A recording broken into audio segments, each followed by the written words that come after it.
আপনি 3 লাখ টাকার গরু হুডাঙ্গিরি মারতেন গেছেন কিনতেন, কথা বলেন না কেন? আপনি 50,000 টাকার শরীক লইতেন গেছেন কিনতেন। আপনি 15,000 টাকা 20,000 টাকা দিয়া খাসি জবাই দেন, ছাগল জবাই দেন 2টা, তাহলে তো 2 ছেলের কোরবানি কি হয়ে গেল? আদায় হয়ে গেল। আমার এটা কি গোশত খাওয়া না শরীয়তের হুকুম পালন করা? তো তেরে মাতবরির কিতা, মাতবরির কি? আপনি 3 লাখ টাকা দিয়ে গরু কোরবানি দেওয়াতে আপনার মানুষে মাথাত লইয়া আলগি দিয়া বাকিলা বাজার থুইয়াইব নাকি?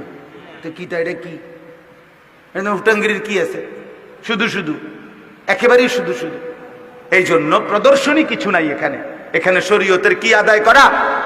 হুকুম আদায় করা। রাসূলুল্লাহ সাল্লাল্লাহু আলাইহি ওয়াসাল্লাম বলেন, মান কানা লাহু সাআতুন ওয়া লাম ইউদাহি ফালা ইয়াকরুবান্না মুসাল্লানা। ওহো, নবীজি সাংঘাতিক কথা বলছে। যার উপরে কুরবানি ওয়াজিব ছিল অথচ আদায় করলো না, রাসূল সাল্লাল্লাহু আলাইহি ওয়াসাল্লাম বলেন ওই নাফরমান যেন আমাদের ঈদগাহে না আসে, নামাজে যেন আসে। তুই আসবি না নাফরমান, ঘুমা, তুই গোস্ত রানলে তোরে খাওয়াইব, তুই নামাজ পড়তে আসবি না বলে। এই জন্য খামখেয়ালি করলে হবে না। কোরবানির ফজিলত সাংঘাতিক, সাংঘাতিক। ওয়াল বুদনা জাআলনাহা লাকুম মিন শাআইরিল্লাহ। আল্লাহ বলে কোরবানির প্রাণীটা সরাসরি আমি আল্লাহর নিদর্শন, এটা আমার। আল্লাহ ডাইরেক্ট বলে এটা আমার। কোরবানির জন্য যে প্রাণীটা কিনে বান্দা যখন কিনে, তা আল্লাহ বলে এটা কার? আমার। লাকুম ফিহা খাইর, আল্লাহ বলে এর মধ্যে রয়েছে তোমাদের জন্য কল্যাণ, কল্যাণ, বরকত, খায়ের রয়েছে, লস হবে না।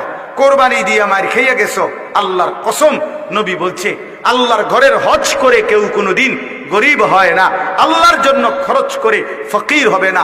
যার খাজানায় সব, তার জন্য দিয়া তিনি কি অভাবী মনে করছেন আপনি? নাউযুবিল্লাহ। হ্যাঁ, এই জন্য মাইয়া বিয়া দিয়ে মার খাইতে পারেন আপনি, ফুদ বিদেশ পাঠাইয়া মার খায়, আপনার বাড়ি বিল্ডিং করে মার খাইতে পারে, কিন্তু আল্লাহর ঘরে খরচ করে, হজ্জের জিয়ারত করে, আল্লাহর রাস্তায় খরচ করে কি হয় না? কোনোদিন কমে না। ইউরবিস সাদাকাত, আল্লাহ বলেন আমার রাস্তায় সাদাকা আমি ওয়াদা দিলাম, আমি এটা বাড়িয়ে থাকি।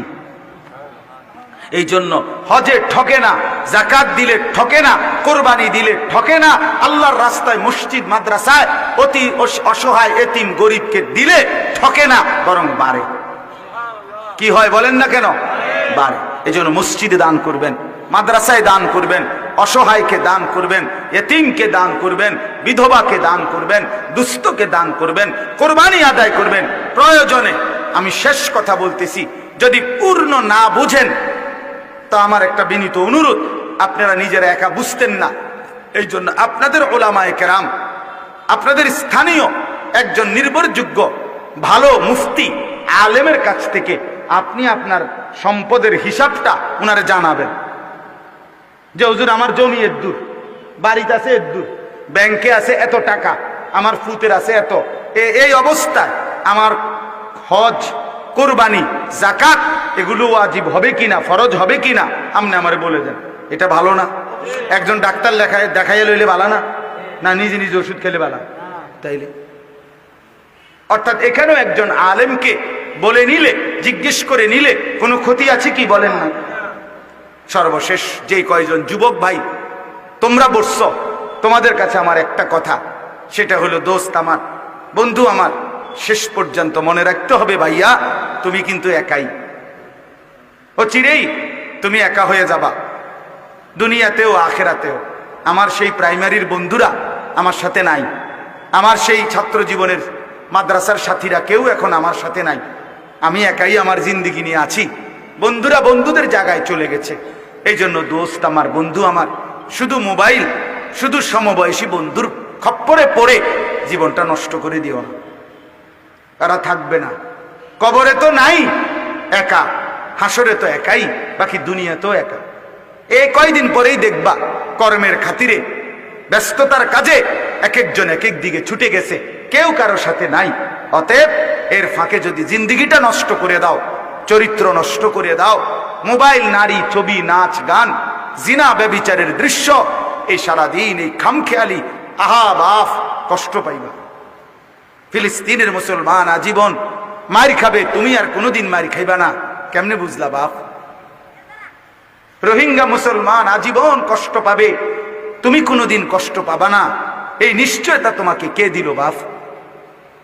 কাশ্মীরের মুসলমান আজীবন জুলুমের শিকার হবে, তুমি আর আমি কোনোদিন জুলুম হবে না আমার উপরে, তোমার উপরে, কে দিল এই নিশ্চয়তা?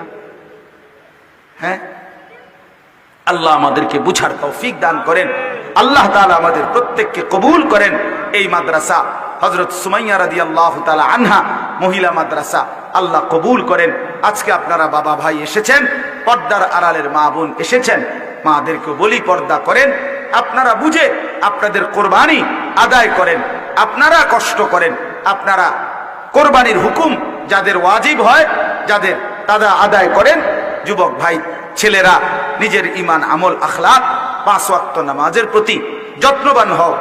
বাবা চাচা মুরব্বী আপনাদেরকে বলি, বিড়ি সিগারেটের অভ্যাস ছেড়ে দেন, চা দোকানের আড্ডা এই বদ অভ্যাস ছেড়ে দেন।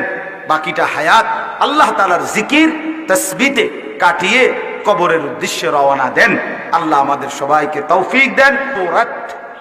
যে নিজেকে আড়ালে রাখে, লুকিয়ে রাখে, গোপন রাখে, পর্দায় রাখে, খোদার কসম নবী বলছে তাকেই বলে নারী।